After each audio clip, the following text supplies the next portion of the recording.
एक गांव में एक बुढ़िया रहती थी और दूर शहर में उसकी बिटिया। गांव और शहर के बीच घना जंगल पड़ता था।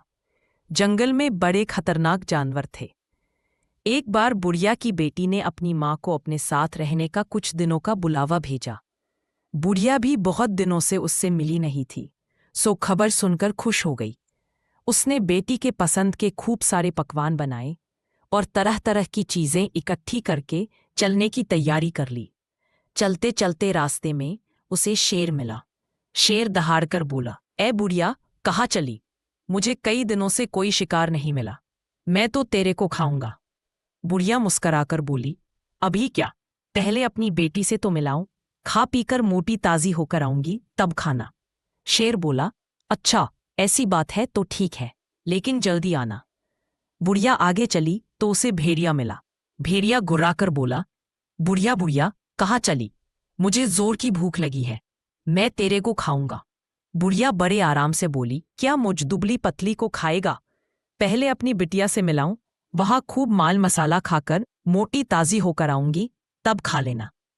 भेड़िया बोला, ठीक है, जल्दी लौटना और अपनी कहीं से मुकर मत जाना। बुढ़िया कुछ दूर और चली तो उसे अजगर मिला। अजगर फुफकार कर बोला, अरे बुढ़िया, कहाँ चली? कई दिनों से मुझे कोई इंसान नहीं मिला, मैं तुम्हें निगल जाऊंगा। बुढ़िया सिहरकर बोली, अभी तो मैं दुबली पतली हूं, बिटिया के घर से खा पीकर मोटी ताजी होकर आऊंगी, तब खा लेना। अजगर बोला, ठीक है, पर जल्दी आना। चलते चलते बुढ़िया को लकड़बग्घा मिला। लकड़बग्घा जोर का ठहाका लगाकर बोला, कहाँ चल दी बूढ़ी अम्मा? मैं कई दिनों का भूखा हूं, मैं तुझे खाऊंगा। बुढ़िया सहमकर बोली, अभी दुबले पतले हाड़ मांस में क्या मजा आएगा? बिटिया के घर हूं आऊं, खा पीकर मोटी ताजी होकर लौटूंगी, तब खाना। लकड़बग्घा बोला, ठीक है, जल्दी आना, वहीं मत रह जाना। इस तरह जैसे तैसे जंगल पार कर वह अपनी बेटी के घर पहुंच गई। बेटी उसे देखकर बहुत खुश हुई। मनपसंद पकवान पाकर वह फूली नहीं समाई। बेटी के घर बुढ़िया की खूब खातिरदारी हुई। दोनों खूब बोले, बतियाए, घूमे फिरे। अब बुढ़िया के वापस जाने का समय पास आ गया तो बुढ़िया उदास रहने लगी। बेटी ने कारण पूछा तो ना नकुर करने के बाद उसने जंगल में जानवरों के साथ हुई बातें बतला दी। बुढ़िया ने कहा, तब तो जैसे तैसे बातों में भरमा कर चली आई, पर अब वे पक्के में मारकर खा जाएंगे।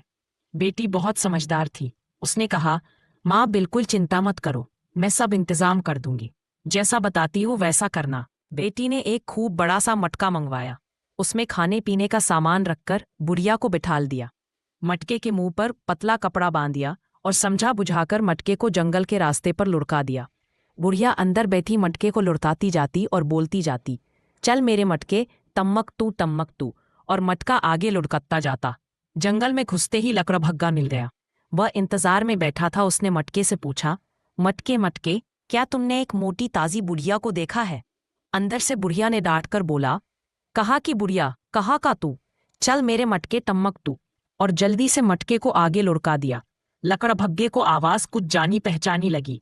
वह मटके के पीछे पीछे चलने थोड़ा आगे बढ़ने पर अजगर मिला। अजगर ने मटके से पूछा, मटके मटके, क्या तुमने एक मोटी ताजी बुढ़िया को देखा है? मटके के अंदर से बुढ़िया ने फटकार कर बोला, कहाँ की बुढ़िया, कहाँ का तू? चल मेरे मटके टम्मक तू, और मटका तेजी से लुढ़कने लगा। अजगर भी मटके के पीछे हो लिया। चलते चलते भेड़िया मिला। भेड़िए ने मटके से पूछा, मटके मटके, क्या तुमने एक मोटी ताजी बुढ़िया को देखा है? अंदर से बुढ़िया ने हड़का कर कहा, चल हट, कहाँ की बुढ़िया, कहाँ का तू? चल मेरे मटके टम्मक तू। अब बुढ़िया और जल्दी जल्दी मटका लुढ़का कर चलने लगी। आगे आगे मटका लुढ़क रहा था और पीछे पीछे लकड़बग्घा, अजगर और भेड़िए चल रहे थे। तभी रास्ते में शेर बैठा मिला। मटके को देखकर शेर जोर से दहाड़ा, ए मटके, तूने बुढ़िया को कहीं देखा है? शेर की दहाड़ सुन बुढ़िया हड़बड़ा गई। हाँ की बू दी है या, कहाँ का तू? कांपती आवाज में बोली, का चल मेरे मटका तू, के ट म क तू, और जान बचाने के लिए जोर जोर से मटका लुढ़काने लगी। हड़बड़ी में वह सामने पड़े बड़े से पत्थर को देख नहीं पाई। पत्थर से टकराकर मटका फूट गया और बुढ़िया बाहर निकल आई। सभी जानवर हैरानी से देखकर बोले, अरे ये तो वही बुढ़िया है।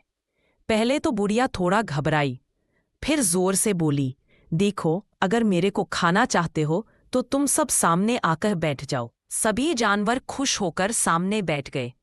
बुढ़िया झट से सामने रेत के ढेर पर चढ़ गई और पूरी ताकत से रेत उनकी आंखों में झोंकने लगी।